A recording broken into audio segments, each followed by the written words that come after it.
what they do is run to the next. No. To get a better perspective, let's go back and figure out why do I think that? And visualize positive things so that I can get a positive result. Men are under the illusion that if you suppress it, it goes away. This is sad. No, let him talk. I'm gonna jump right into it. You are a world-renowned photographer. You've worked with some of the top people in the industry, from Kevin Hart to working with Disney and Cirque du Soleil and you name it, right? Why is it so difficult for a guy like you or any guys out there that are watching this to find lasting love right now? Oh man, that L word. I have this like dilemma with that word.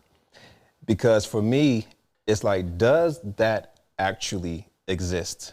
Or is that something that we created because we have like barriers up? And the reason why I say that is like people will say, oh, I love this person.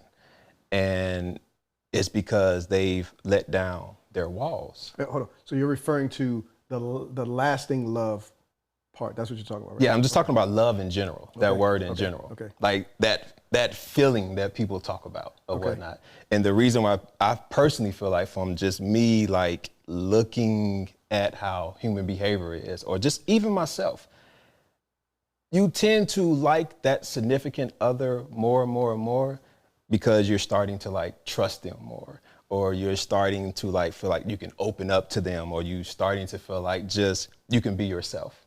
But it's like, if you go into it not having those walls up, would you feel those same feelings? Like, would you feel like the levels of those feelings for that person?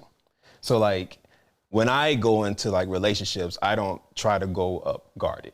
You know, I don't try to say this person has to act or behave this way in order for me to feel this or treat them this way. So so you're saying you're going into it with an open mind? Open mind and open.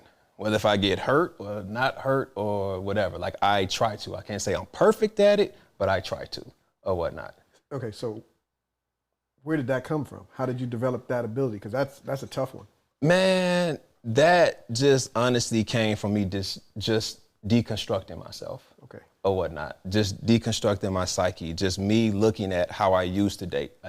I consider it dating robotically, you know, like how people say, oh, you're supposed to be a gentleman and she's supposed to act like a lady. Like whatever those things are, you know, it's like they groom us as men to be gentlemen and they groom women to want gentlemen. So you're saying like the social construct? The social construct or whatnot is very robotic. The social construct of how much you're supposed to let somebody in is very robotic. Like I'm not supposed to be able to meet a girl, meet a woman and tell her about my whole life day one.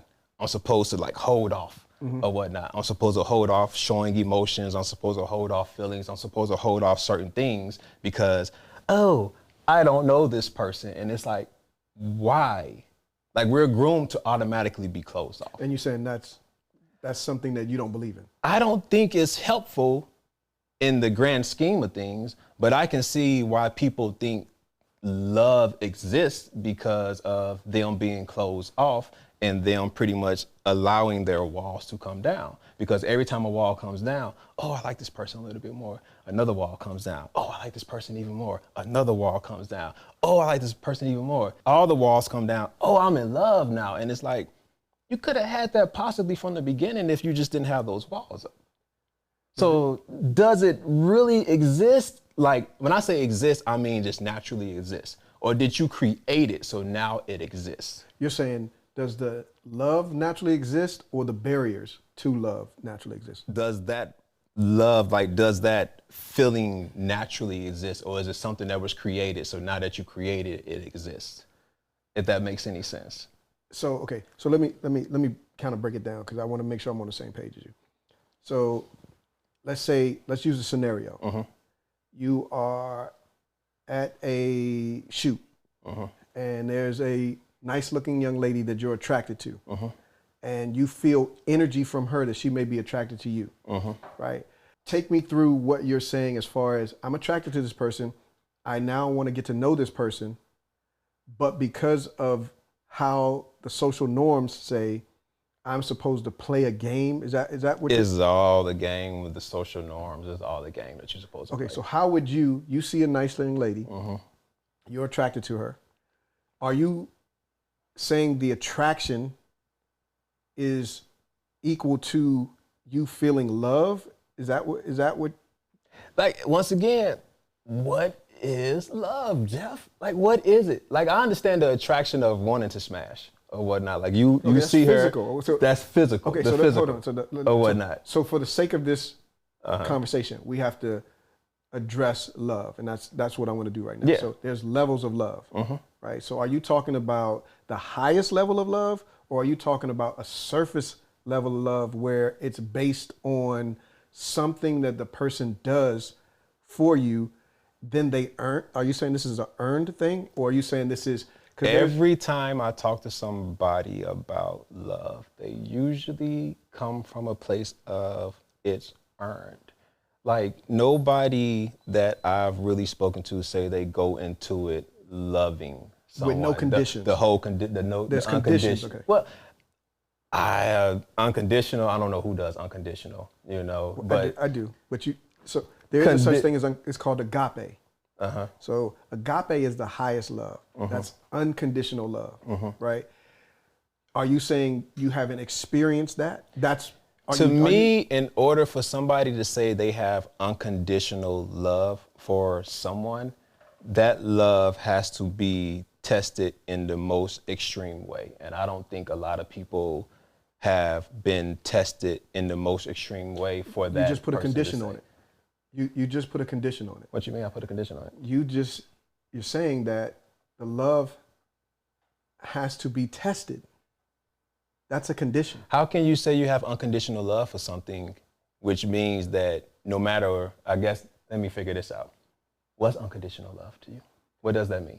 That means that whether you live up to my expectation or anybody's expectation, I genuinely give you this love freely. I may not like what you do, or I may not like whatever happened, but I'm going to love you through it, above it, under it, around it. And that it's not conditional on you being set to be a certain type of person, act a certain type of way. I accept you as you are, right? And so for me, I feel I've experienced unconditional love, and I feel that I've given it. I feel that I received initially growing up, my mom gave me unconditional love. Now, there were times where I did something that wasn't loving, and she had to have grace and mercy to be able to love me through that thing, right? Without the condition, because I went against whatever the thing was. Then when I had my son, right, I was able to say, no matter the circumstance or the situation or anything, that was the first time that I really felt that I am going to love this individual no matter what happens. And that changed my life. It opened me up, because I thought I was a lover. I thought I was a giver. I thought I was this thing, until I really realized what it means to put yourself in a position to be vulnerable enough to love no matter what. So those are the first experiences that I've had. And then I had to realize that, okay, in order to do that with other people, I have to not be judgmental, right? I have to release the judgment. And then I have to do an introspective look at myself and realize that I'm no better than that person. I've committed acts that should be judged, and I should have had certain things that happened that didn't happen. And so because I had mercy and God had favor on me and grace, I need to give that to others. So I can clearly understand why, if depending on how you were raised, and I'm not saying you, I believe one of the highest loves ever is a mother's love, right? And so when you have a mom that pours into you, a mom that gives to you, a mom that sacrifices, a mom that's obedient to the order and the calling of being a mom, that person can show you unconditional love, right? And so I believe I received. Now, there were times where it was conditional. I'm not saying it was 365. There were definitely times where I felt like, oh, if I didn't do this, I'm not going to receive love, whether she thought that or not. But I do know that I felt unconditional love from her. And that being said, okay, so I can see where you're coming from, because it's like, if something was to happen, you can still have feelings for that person, which is what love is. It's a feeling that of warmth, of whatnot. You said love is a feeling. Love, yeah. It's an action. It's not an action and a feeling? You can feel love, but it's way bigger than just a feeling.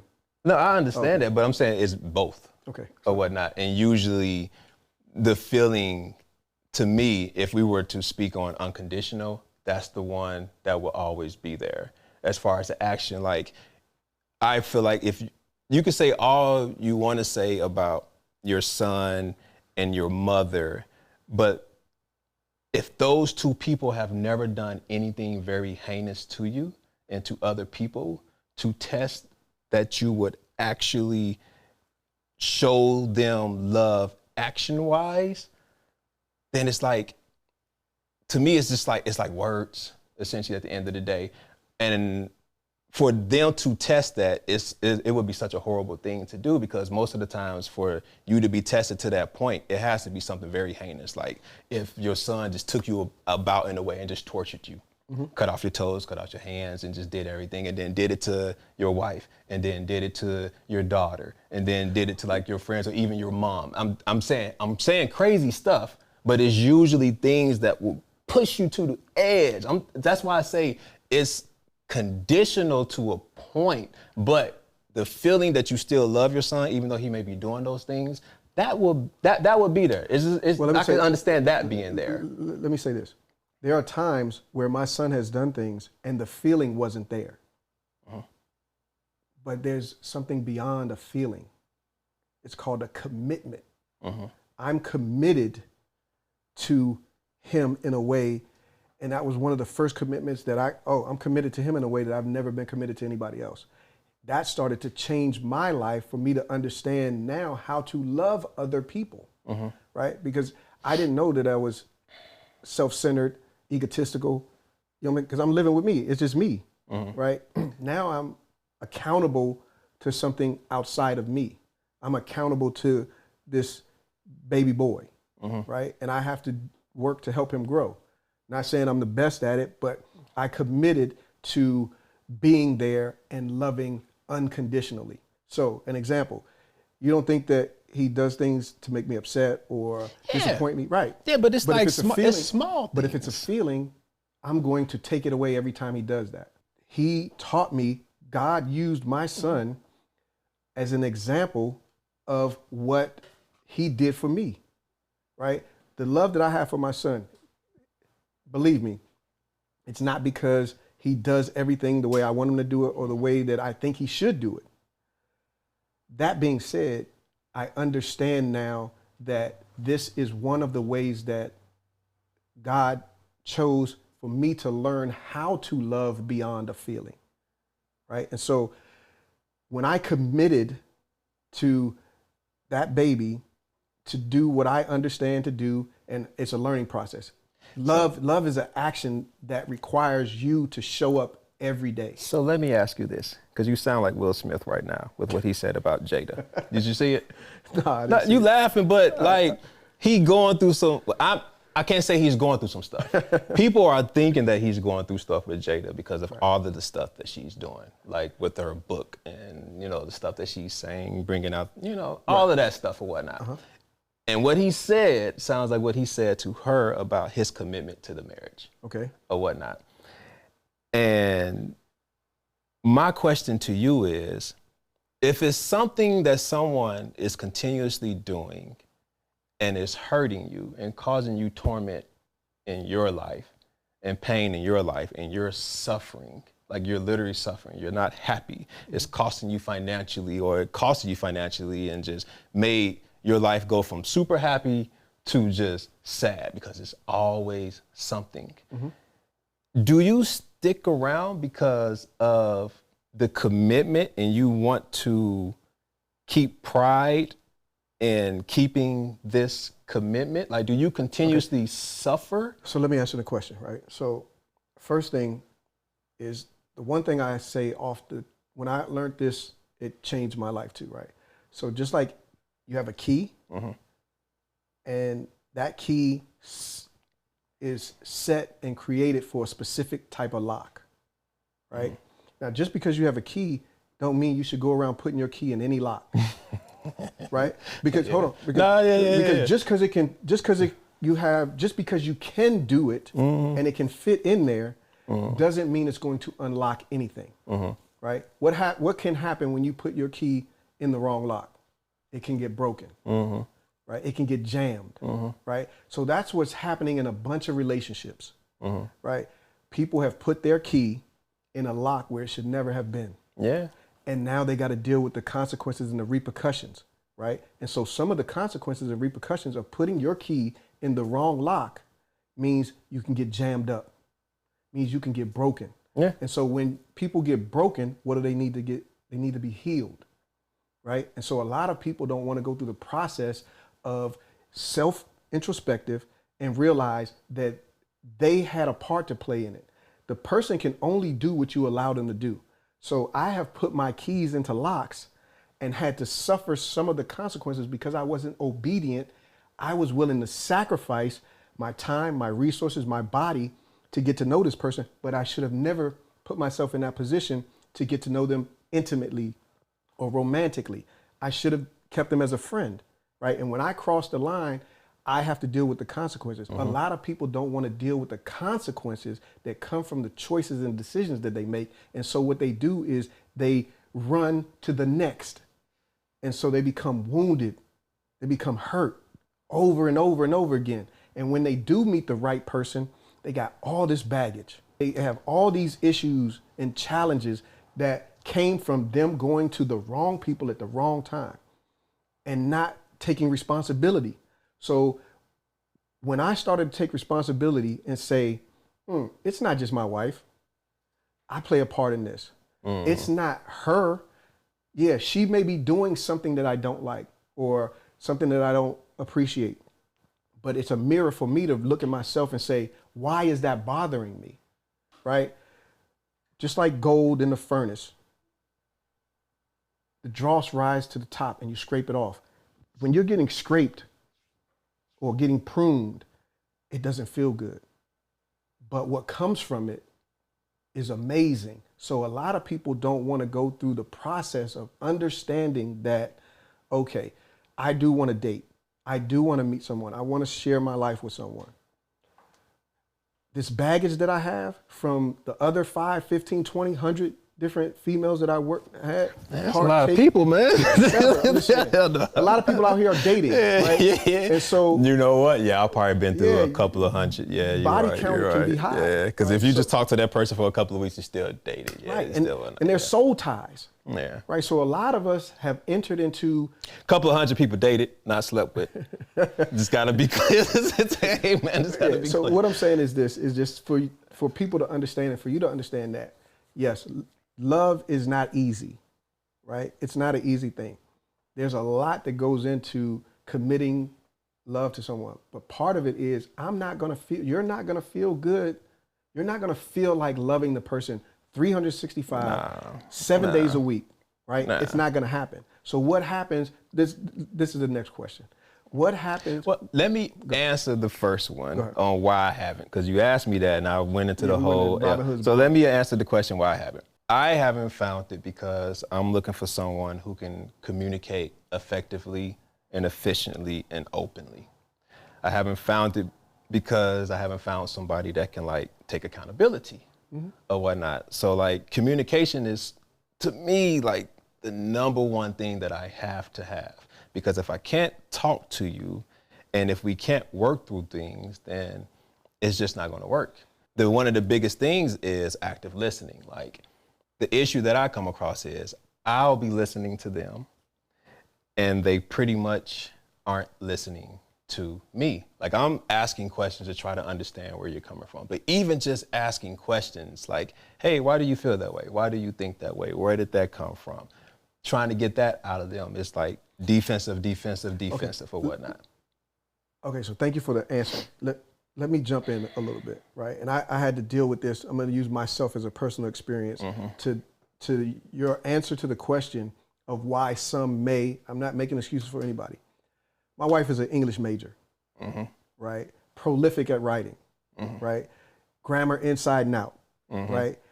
Loves to talk, right? A very effective communicator, right? Now, I thought I was thorough. I thought I was the topic guru, could conversate about anything. I thought I was that guy who handled every situation. I could talk about anything. My wife taught me that I'm a great communicator on my terms, right? On my home field, when I got the advantage. When I don't, it's immediate shut down. Let me get back to you. I need to process. Let me think through this. So what you're saying is when you're possibly in the wrong, you don't want to talk about it. It don't matter if I'm right or wrong. If she asks too many questions, I'm off balance.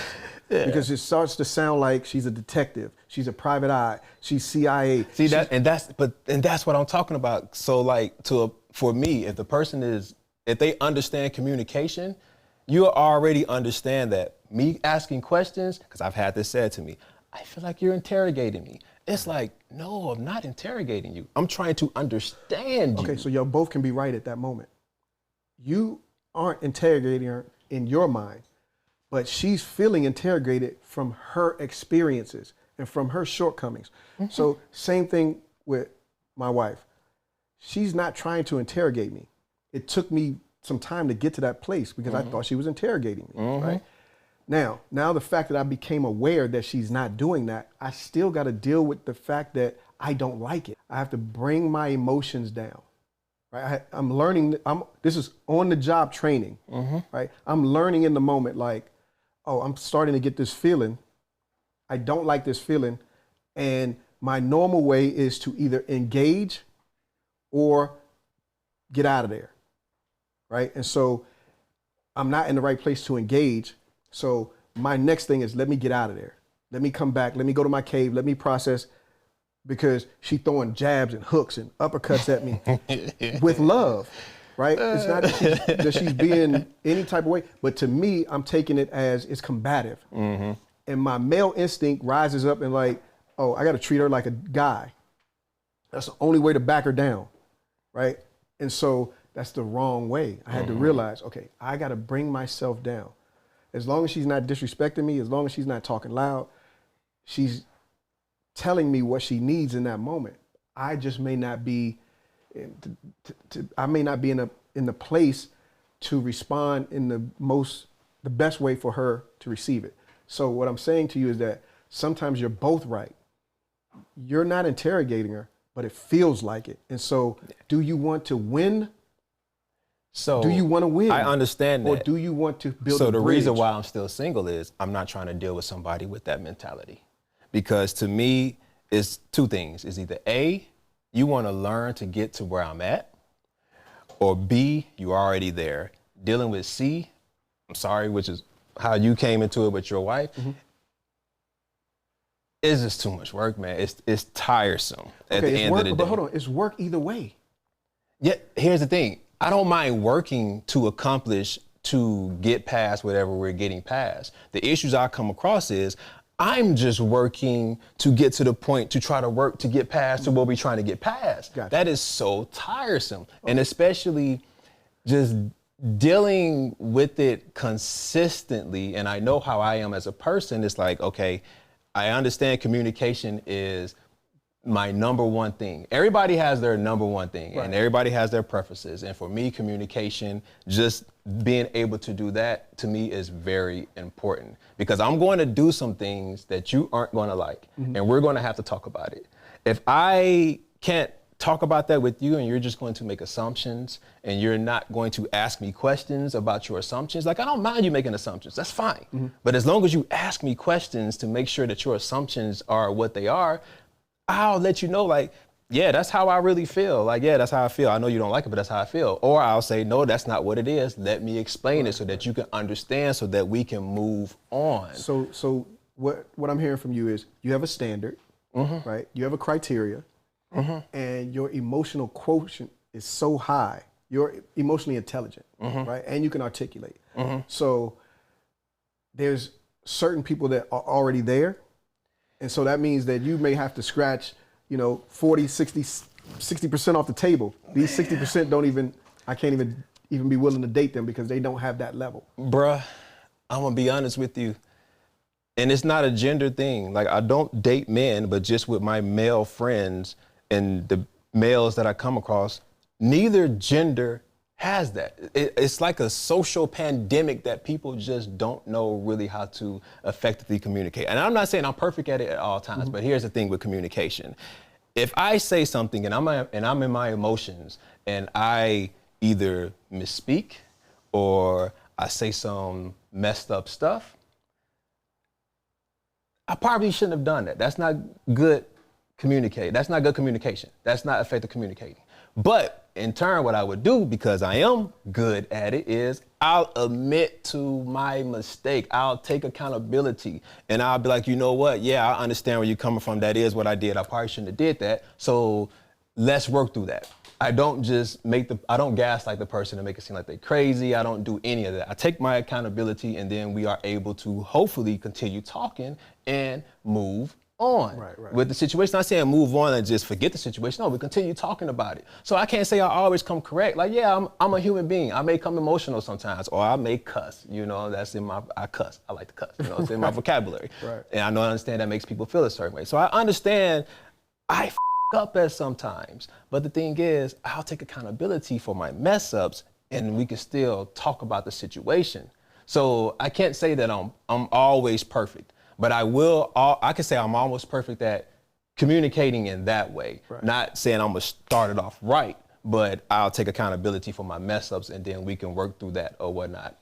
So it's just hard to find, man. And to me, I see a lot of people in their relationships, their issues is just that, communication. Because one person feels like, oh, I'm right, and the other person feels like, oh, I'm wrong. And to me, I don't necessarily look at right or wrong, especially if it's something that's physical. Like if I hit you, I know that's gonna hurt. But if I say something or do something, that's a perspective, that's an opinion or whatnot. So I understand that a lot of things is just perspective or whatnot. It's not right or wrong, and that's how I look at it. But a lot of people look at it as right or wrong, so that means that they're doing that, they're fighting for a side. When I'm talking to a lot of people, whether it's men or women, they think that, oh, Erason is fighting to be right. I'm not fighting to be right. I'm just fighting for you to understand why I responded the way I did and why I said what I did. And I just want to understand where you're coming from. And then once we understand each other, let's find some middle ground. Well, I mean, that's the toughest thing right there, is to find that middle ground and build that bridge. But it's finding somebody that can do that and that's willing to do that. And a lot of people aren't. Well, what we're going to have to do is we're going to have to go part 2. I know you got to get up out of here. What I want to say is, man, this was a great conversation. Thank you for coming on. I want to say to everybody out there, there will be a part 2, and just know in between that, stay strong.